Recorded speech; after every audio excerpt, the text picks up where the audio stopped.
Tem algum risco mesmo que vocês estão aqui analisando ou projetando de que não há um risco assim iminente de ter um conflito nuclear propriamente dito, né? A não sei que algum alvo seja atingido, enfim. Mas acontecendo, o que se tem hoje de poderio bélico nuclear, de potencial de destruição? Destrói uma região do tamanho de Israel, algo que possa escalar para outros países do mundo também? É nesse nível ou não? Não, o que acontece?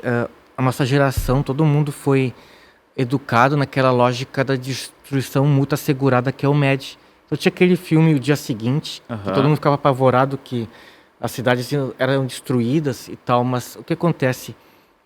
Muito da arma nuclear, ela foi feita e projetada, tem esse uso contra valor que a gente chama, que é contra cidades, que nem Hiroshima e Nagasaki, mas tem também o uso contra a força, que é justamente inviabilizar bases aéreas, inviabilizar justamente o que?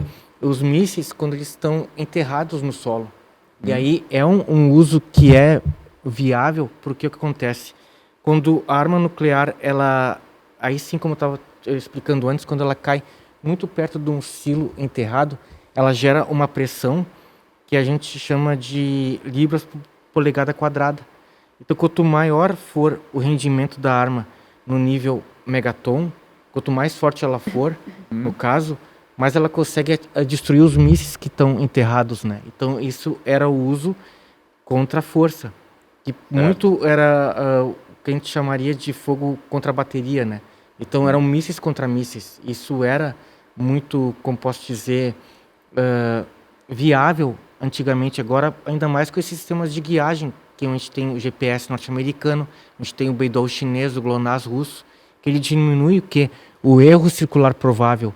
Então, o míssil realmente ele vai atingir onde o outro míssil está no seu silo. Mas tem um terceiro tipo, aí sim, de uso, que daí vem a minha pesquisa agora no pós-doutorado pensar isso, que é o quê? O pulso eletromagnético resultante. Pulso eletromagnético. Exatamente. Então, acontece que uma arma nuclear ela é projetada para explodir num nível, numa altura em relação ao solo, para maximizar o seu poder destrutivo, né? Mas aconteceu que bem na época da crise dos mísseis em Cuba, 61 e 62, agora não me recordo, mas bem naquela época, ali no início da década de 1960, tanto os soviéticos como norte-americanos conduziram explosões na alta atmosfera para ver os efeitos do pulso eletromagnético. Então, ou seja, explode muito no alto. Exatamente. Então, os Estados Unidos, na Operação Starfish Prime, conseguiu tirar o Havaí do ar. Só que o pessoal antigamente tinha no máximo TV e telefone com fio, não notou. Mas hoje em dia, a sociedade tão digitalizada como ela está, todo mundo estaria com saúde, intacto, mas a compensação não teria TV, não teria internet, não teria mataria dinheiro. Tudo isso. Sim, não. Os carros não funcionariam. Então, quanto mais perto da explosão, mais seria forte esse pulso eletromagnético. E isso sem nenhum efeito colateral para a saúde das pessoas? No curto prazo, não. No curto, mas no médio e longo prazo poderia. Sim, porque sempre tem um material ionizante, né, da radiação. Mas como a dose de radiação resultante é sempre proporcional ao quadrado da distância, ou seja, quanto mais distante a gente estiver ao quadrado, a dose cai. Então, você está na alta atmosfera pela distância, não nos atingiria. Não, pelo menos não imediatamente. Mas, professor, aí poderia simplesmente num ataque desse, apaga tudo. Luz, telefone, comunicação, internet, carro. Na verdade, aí o único lugar que não se propaga, né, Fabrício, é na água, né, o pulso eletromagnético. Por isso que alguns países também investem bastante em mísseis balísticos lançados de submarino, né? Seria o único lugar mas mais assim, seguro. é tecnologicamente devastador que eu não consigo nem dimensionar, mas inviabiliza uma população. Causaria uma cegueira estratégica, no caso Conta militar, em banco, né? morre tudo. Instituições financeiras, some serviço tudo. De saúde, porque hoje em dia, na verdade, tudo funciona. Quem tem dinheiro no banco some, internet. dá um apagão geral de dados, enfim, não tem como... os militares não conseguem se comunicar, não vão conseguir, no caso, socorrer a população, falar para procurarem abrigos. Então, como posso dizer, uma nova relevância da arma nuclear no século XXI, devido à nossa dependência em relação à digitalização dos meios. E a área de extensão que isso pode atingir?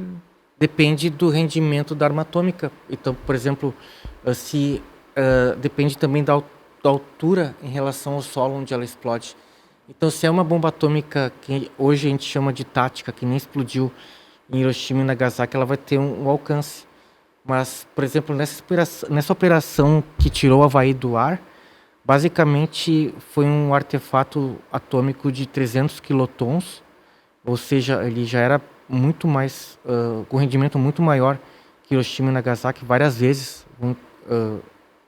mais forte, mas ele explodiu basicamente se não me engano, mais de 100 quilômetros de altura. Sim. E causou esse efeito. O Odir Couto pergunta qual o risco de o Irã utilizar uma arma nuclear suja a partir do uso de elementos radioativos improvisados. Na verdade, com as sanções que o Irã vem sofrendo, na verdade, ele teve que se adaptar a muitas questões e justamente passou a produzir seus próprios mísseis. Só que essa é uma questão muito ambígua da gente discutir, justamente porque no momento, no que a gente sabe, o Irã não tem essa capacidade. Agora, é claro que o uso de um armamento desse tipo seria devastador e geraria uma escalada sem precedente ali na região entre esses dois países, né? Porque pela primeira vez a gente pode observar que a população israelense está sentindo o efeito da guerra, porque até então, com a questão ali de Gaza, a população israelense estava, de certa forma, tranquila, vivendo a sua vida, né? Mas agora, com toda essa questão, quer dizer, aí tem essa percepção, né?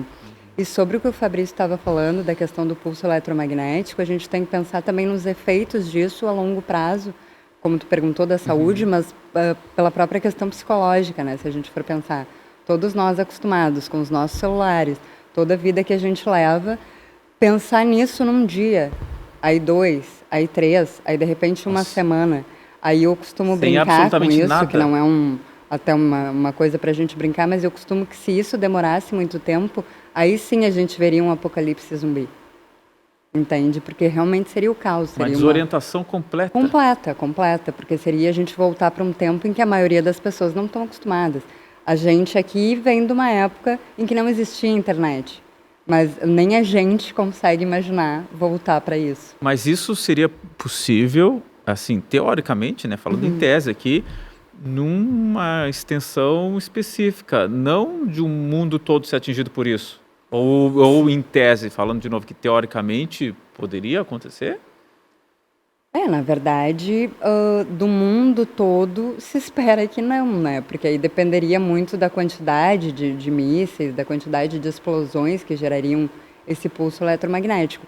Mas mesmo numa pequena área, se a gente for imaginar, já fizeram estimativas em relação aos Estados Unidos, que a porcentagem da população que conseguiria sobreviver um longo tempo dessa forma que a gente conhece seria muito pequena. E isso já dá para ver se a gente for expandir isso para o restante da população. Porque não é assim também para recuperar? Não, né?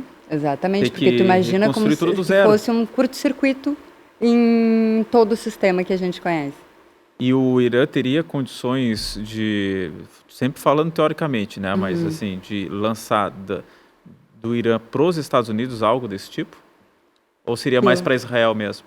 Na verdade, o poder do Irã com os mísseis que ele tem, na verdade, ele é considerado um potencial de médio alcance ali, um potencial médio, justamente cobrindo ali Israel, talvez parte da Europa, às vezes se fala um pouco sobre isso, mas em relação aos Estados Unidos diretamente, não. Muito justamente distante, seriam né? os alvos ali presentes no Oriente Médio, né? Mas sim, diretamente aos Estados Unidos, não.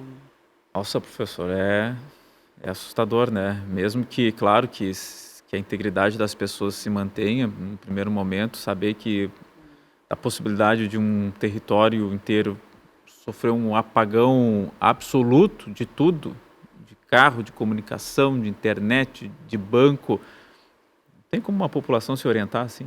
ainda mais Israel, que o território é muito pequeno e depende muito da tecnologia para se defender, né?